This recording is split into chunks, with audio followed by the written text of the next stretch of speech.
طرح تورات کے بارے میں ایک مثال پیش کر دیتا ہوں۔ میں امریکہ میں تھا تو وہاں وہ یلو پیجز میں تھیالوجین کے حوالے سے میرا نام چھپا۔ قریب ہی ایک گاؤں تھا جس کو سپرنگ ویلی کہتے ہیں۔ وہاں کے کچھ لوگوں نے رابطہ کیا جو میرے میزبان تھے ان سے، اور کہا جی ہم مفتی رشید صاحب سے ملنا چاہتے ہیں۔ خیر چونکہ میرے لیے بالکل نئی چیز تھی، میں نے ان کو کہا کہ جی آپ ملنا چاہیے۔ میں اپنے میزبان کے ساتھ ان سے مذاکرہ ہوا تو انہوں نے یہ بتایا کہ جی ہم 25-30 لوگ ہیں جو عرصہ 30 سال سے مختلف مذاہب کا مطالعہ کر رہے ہیں، اور تقریباً 2 سال سے ہمارے زیر نظر مطالعہ اسلام کے بارے میں ہے، اور ہمارے کچھ ایسے سوالات تھے، ہم چاہتے ہیں کہ آپ ہمیں وقت دیں اور ہم آپ سے مذاکرہ کر لیں۔ میں نے اپنے میزبان سے مشورہ کرنے کے بعد آمادگی ظاہر کر دی، ٹھیک ہے جی۔ خیر وقت طے ہو گیا، ہم ان کے ہاں پہنچ گئے۔ ایک بہت بڑا ہال تھا، تقریباً 30-40 کے قریب لوگ تھے، اور خوشی کی بات یہ کہ سب پڑھے لکھے تھے۔ ایک ایک کا جب تعارف کروایا، کوئی PhD تھا، کوئی سائنسدان تھا، کوئی فزکس کا ماہر تھا، کوئی MD تھا، مختلف علوم کے ماہرین بیٹھے ہوئے تھے، عورتیں بھی تھیں اور آدمی بھی تھے۔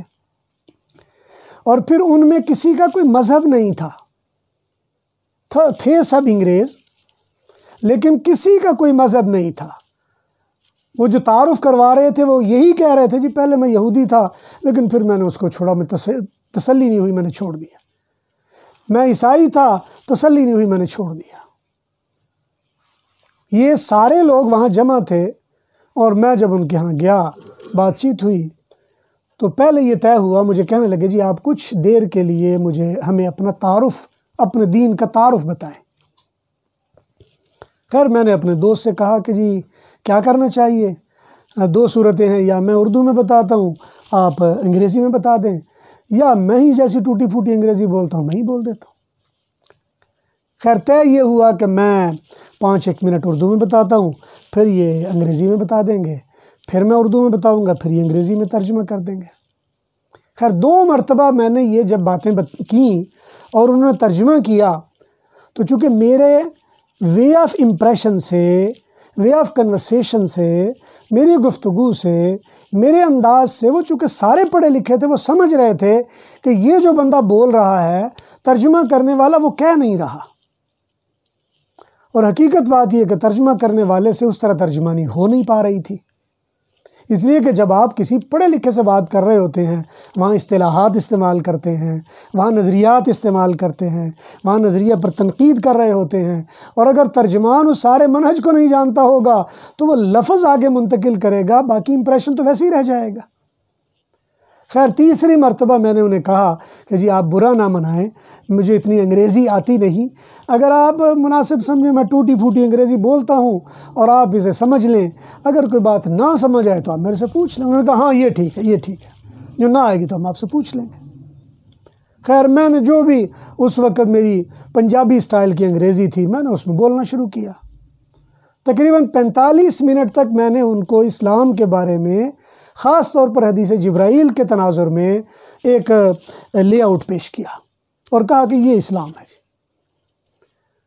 اور اس کے بعد میں نے کہا اب اگر کوئی سوالات ہیں تو آپ بتائیے۔ خیر سوالات نہ ہوئے، لیکن ایک درمیان میں سے عورت بولی کہ یہ جو آپ کہہ رہے ہیں یہی تو یہودیت ہے۔ ایک دوسرا بندہ بولا ہاں جی جب ہم نے یہودیت کو اسٹڈی کیا تو یہی سارا کچھ تو وہاں بھی ہے۔ کرتے کرتے پورا ماحول اس طرف چل پڑا کہ ہاں یہ جو باتیں آپ نے کہی ہیں یہ جیوڈازم میں بھی یہی ہے، ہم وہاں یہی پڑھتے کرتے رہے ہیں، یہی فکر، یہی انداز، یہی طریقہ، صرف ناموں کا فرق ہے۔ ایک ذرا شرارتی مزاج تھا، اس نے مجھے کہا کہ جی یہ سارا کچھ جب یہودیت ہے جو آپ پیش کر رہے ہیں، اور جو ہم نے یہودیت کو پڑھا وہ وہی ہے، اور آپ اور وہ ایک ہی چیز ہیں، تو آپ یہودی کیوں نہیں ہو جاتے؟ یہ اس نے مجھے ذرا ایک بڑے خوبصورت انداز میں مجھ پہ طنز کسا۔ میں نے اس کو جواب میں کہا ہاں میں یہودی ہونے کے لیے ابھی تیار ہوں، لیکن میرے 3 سوالوں کا جواب اگر کوئی دے دے تو میں ابھی یہودی ہو جاتا ہوں۔ اب وہ جو کہنے لگے ہاں بتائیں سوالات کیا ہیں آپ کے؟ حالانکہ میں ان کے سوالات کے جواب دینے گیا تھا، لیکن ماحول ایسا بن گیا کہ سوال میں کر رہا ہوں، جواب انہوں نے دینا تھا۔ میں نے کہا جی مجھے یہ بتائیں کہ یہ جو آپ کے پاس تورات ہے، تورات کی تاریخ میں کوئی ایسا ٹائم آتا ہے کہ دنیا میں تورات ناپید ہو گئی ہے، دنیا میں کہیں تورات نہیں ہے اور تورات والے بغیر تورات کے ہیں؟ کوئی ہے ٹائم ایسا؟ اگر ہے یا نہیں ہے، نمبر 1۔ نمبر 2، مجھے یہ بتائیں یہ جو تورات آپ کے پاس ہے، کیا یہ وہی تورات ہے جو موسیٰ علیہ السلام پر نازل ہوئی یا نہیں؟ اسی طرح ایک اور بھی سوال تھا، وہ مجھے یاد نہیں ذہن میں کیا تھا، فوراً وہ کہنے لگے ہاں بالکل یہ وہی چیز ہے اور کوئی فرق نہیں ہے اس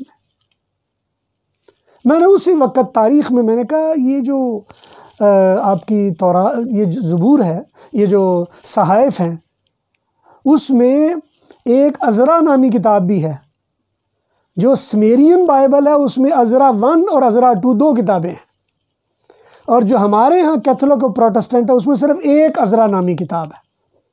عزرا اصل میں یہ عزیر علیہ السلام کو کہتے ہیں، اور عزیر علیہ السلام کا واقعہ قرآن کریم میں بھی اللہ نے مختصر سے انداز میں سورہ بقرہ کے آخر میں بیان کیا ہے۔ وہ مقام اور وہ جگہ جہاں پہ بیت المقدس ہے، ایک وقت آیا اجڑ گیا، ہر چیز بکھر گئی، عزیر علیہ السلام کا گزر ہوا، دیکھا یہاں کچھ بھی نہیں ہے۔ یہ وہ زمانہ ہے کہ جب پوری دنیا میں تورات نام کی کتاب موجود نہیں رہ گئی تھی۔ انگریزی بائبل کے مطابق نبوکد نظر، اردو بائبل کے مطابق بنوکد نظر، اسلامی تاریخ کے مطابق بخت نصر، یہ ایک ہی شخص ہے جس نے آ کر فلسطین کی اینٹ سے اینٹ بجا دی، یہودیوں کو ہزاروں کی تعداد میں گرفتار کیا، ہیکل سلیمانی کو نیست و نابود کیا، ہیکل سلیمانی کی خوشبودار لکڑیاں اور پتھر یہودیوں کے سروں پر اٹھائے اور گرفتار کر کے ان کو بائبل میں لے گا۔ یہ وہ زمانہ ہے کہ دنیا میں تورات ناپید ہو چکی تھی۔ اگر کسی کے گھر میں عبرانی زبان کا ایک لفظ بھی ملتا تھا قتل کر دیا جاتا تھا۔ میں نے ان سے پوچھا کیا میں صحیح کہہ رہا ہوں؟ ان میں بیچارے جو بڑے فخر سے کہا ہاں جی ہاں جی ہاں جی، وہ تو شرمندہ سے ہوئے۔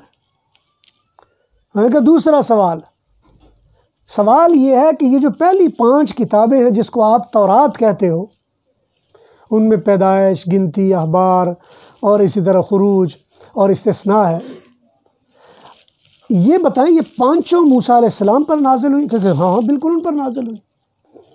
میں نے کہا یہ جو 5ویں کتاب کے آخری 2 باب ہیں کہ یہ بھی ان پر نازل ہوئے؟ اب ان میں جو تو میری بات سمجھ گئے وہ تو چپ کر گئے، جو نہیں سمجھے کہنے لگے ہاں انہیں پر نازل ہوا۔ میں نے کہا اس کا مطلب یہ ہے کہ تورات میں آخری 2 بابوں میں اللہ نے موسیٰ علیہ السلام پر یہ بھی نازل کر دیا تھا کہ پھر فلاں پہاڑی کے قریب موسیٰ علیہ السلام فوت ہو گئے، اور پھر یوشع بن نون نے اتنے لوگوں کی موجودگی میں اس کو فلاں جگہ پہ دفنا دیا، اور پھر یہ تورات نازل ہو رہی ہے۔ یہ بات صحیح ہے؟ وہ تو شش و پنج میں پڑ گئے۔ اس لیے کہ آج جس تورات کی ثقاہت کے آپ قائل ہو رہے ہیں اس کو تو یہودی بھی اس کے قائل نہیں ہو رہے ہیں۔ یہودی بھی بڑی محنت کر کے اس میں چند آیات نکال پائے ہیں جن کے بارے میں ان کا نقطہ نظر یہ ہے کہ یہ آسمانی چند آیات ہیں، اور آج بھی کہیں یہودی مل جائیں تو چھوٹا سا کتاب جیسا پکڑ کے وہ اس کو سر ہلا کے پڑھ رہے ہوتے ہیں۔ وہ تورات میں سے وہ چند آیات ہیں جو انہوں نے اکٹھی کی ہوئی ہیں، اور وہ سمجھتے ہیں یہ آیات محفوظ رہ گئی ہیں جس کو ہم پڑھ رہے ہیں۔ آج جو بنیاد آپ بنا رہے ہیں اس بنیاد کی تو حیثیت کچھ نہیں ہے۔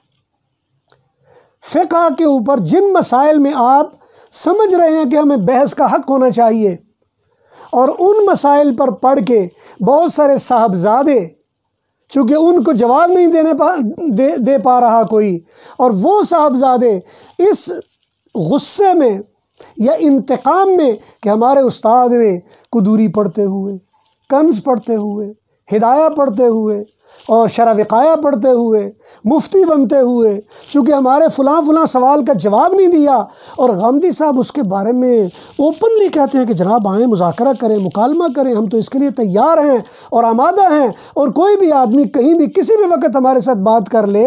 لیکن میرے محترم، میرا سوال سادہ سا ہے کہ جس پر آپ مذاکرے کا راستہ کھولنا چاہتے ہیں، مجھے یہ بتائیے ان مسائل کی ضرورت کیا ہے؟ ریاست تو آپ کی ہے نہیں، اسلام یہاں کوئی نافذ کرنا نہیں چاہتا۔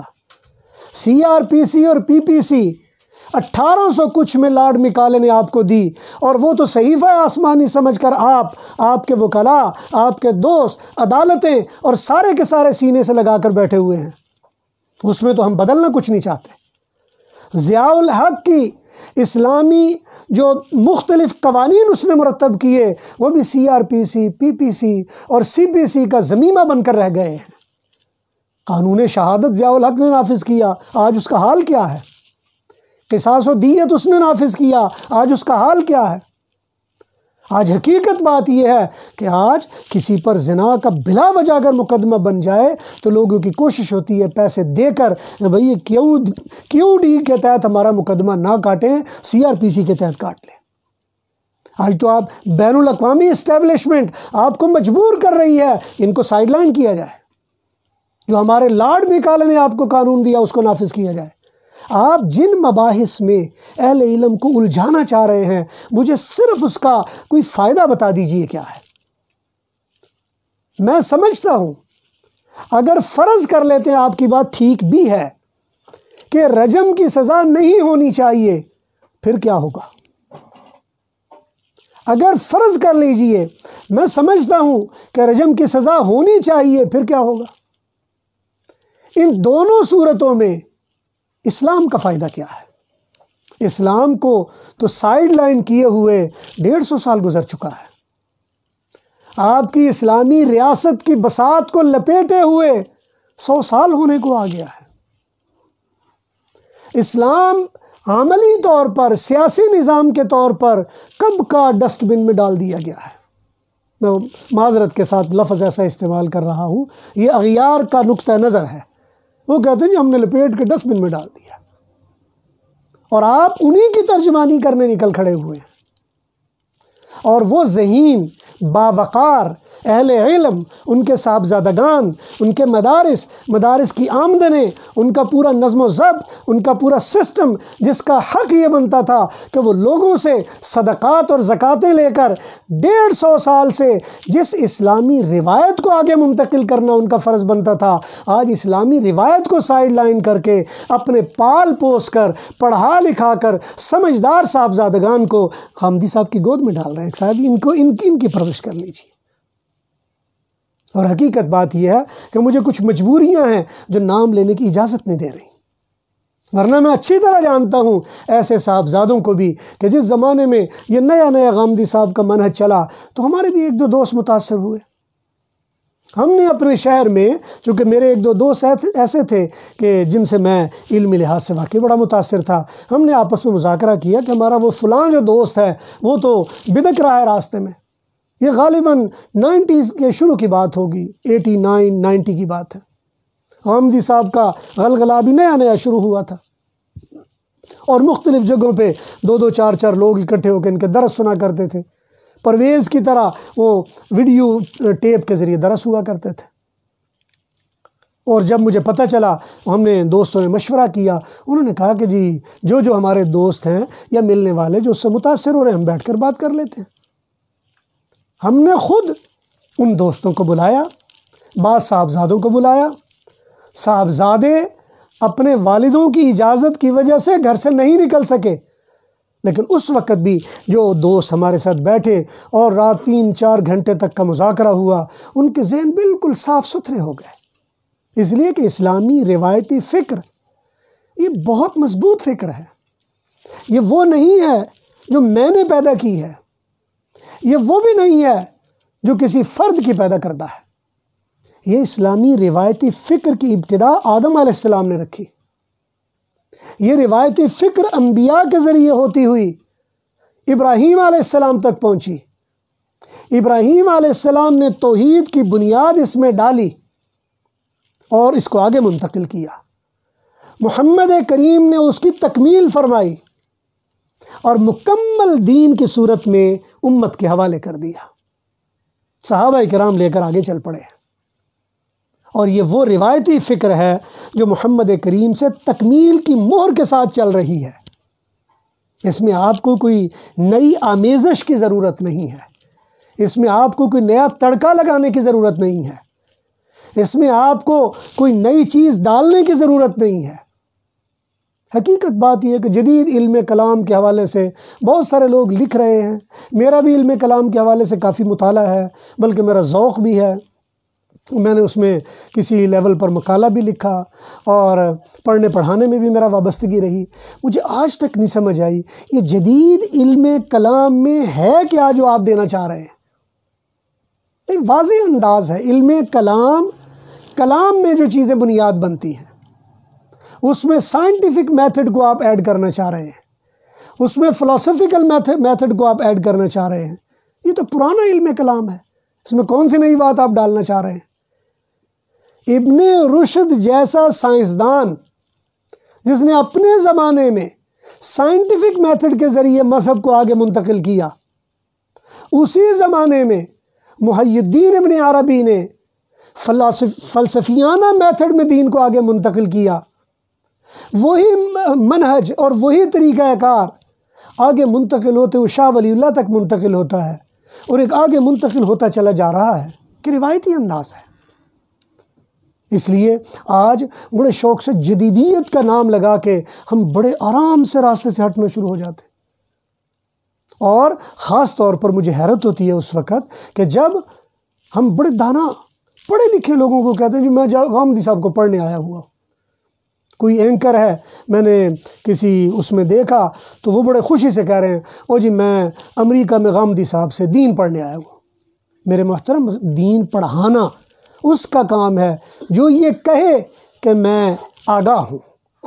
اگر وہ یہ دعویٰ کرے کہ میں طالب علم ہوں تو اس کا حق نہیں ہے کہ وہ طالب علموں کو ان کے اندر اتنی تعلی پیدا کر دے کہ وہ کسی کو بھی اپنے برابر نہ سمجھ سکیں،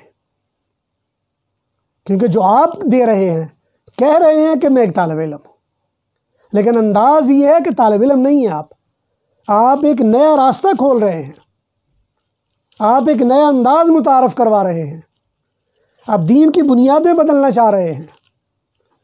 وہ بنیاد انگریز یہاں 150 سال محنت کر کے جو کچھ نہیں کر سکا، غامدی صاحب آپ تو چند سالوں میں وہ کر رہے ہیں۔ انگریز زور لگا چکا کہ میں مدارس کا حلیہ بگاڑ کے رکھ دوں گا، مگر آپ کے جاننے والوں نے تو مدرسہ ڈسکورس کے نام سے اس کا حلیہ بگاڑ کر رکھ دیا۔ آپ نے اور آپ کی گود میں بیٹھے ہوئے صاحبزادگان نے مدارس کے روایتی اسلامی طرز فکر کا جنازہ نکال کر رکھ دیا ہے۔ اور یہ مت سمجھیے کہ میں کوئی جذبات میں یہ بات کر رہا ہوں، مجبوری میری یہ ہے کہ میں جانتا ہوں، میں نے یہ سارا پڑھا ہے۔ آپ کا حق تھا، سیدنا عمر رضی اللہ تعالیٰ عنہ فرمایا کرتے تھے کہ تفقہوا قبل ان تسودوا، یہ بخاری نے اس کو نقل کیا ہے کہ آپ سردار بننے سے پہلے فقاہت مکمل کر لیجئے، مگر آپ تو ماشاءاللہ طالب علمی میں ہی تماشے لگا رہے ہیں۔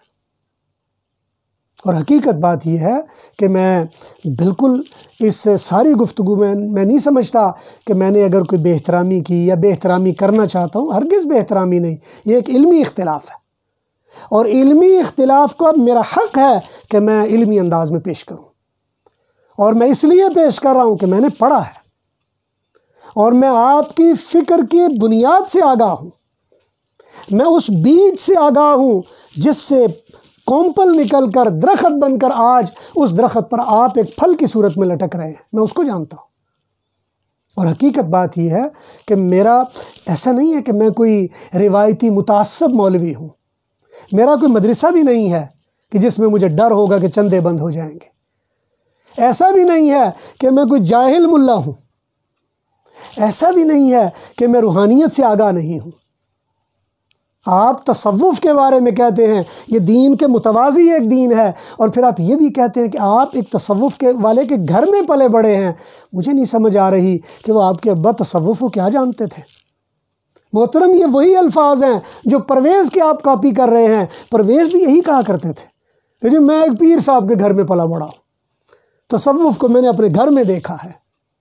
میرے محترم آپ کے والد اگر بھی کسی پیر صاحب کے پاس بیٹھنے اٹھنے والے تھے یا ان کی خانقاہ کے وہ کوئی خدمت گزار تھے تو میں کچھ کہہ نہیں سکتا، ورنہ اگر انہوں نے تصوف کو سمجھا ہوتا یا آپ نے تصوف کو دیکھا سمجھا ہوتا تو آج وہ دن نہ ہوتے.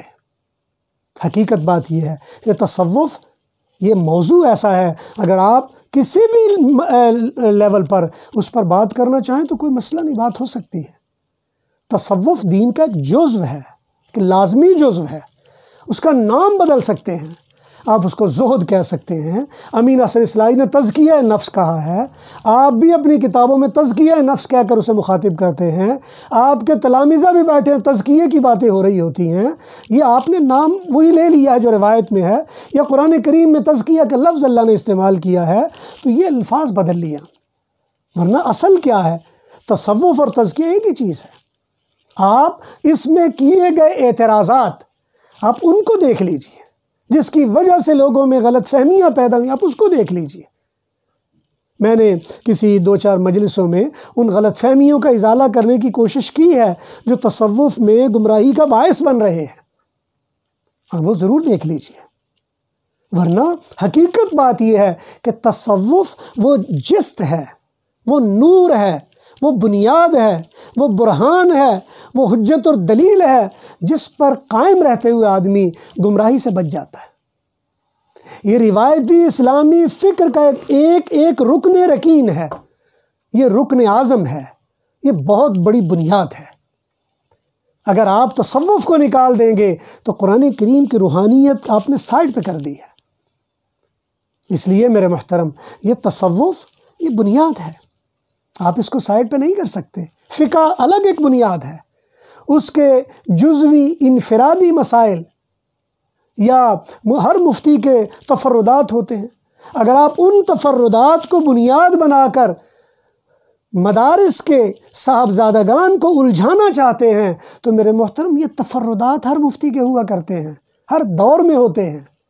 تفردات اس قابل نہیں ہوتے کہ ان کو حجت بنایا جائے، کبھی کوئی مفتی حجت نہیں بناتا. البتہ تفرد اجتہاد کے لیے ایک بنیاد ہوا کرتا ہے. بعض اوقات وہ تفرد کبھی کبھی حجت بن جاتا ہے لیکن ہمیشہ نہیں بنتا.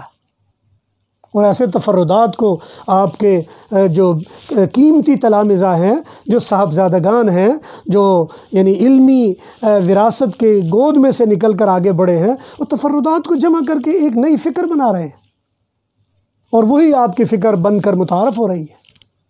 اور ہمارے سادہ علماء جن کا مطالعہ نہیں وہ پریشان ہو جاتے ہیں، وہ جی یہ بات تو امام ابو یوسف کی ہے جو انہوں نے پیش کی ہے، یہ بات تو امام محمد کی ہے جو انہوں نے پیش کر دی ہے، یہ بات تو فلاں عالم نے کہی ہوئی ہے جو غامدی صاحب کہہ رہے ہیں.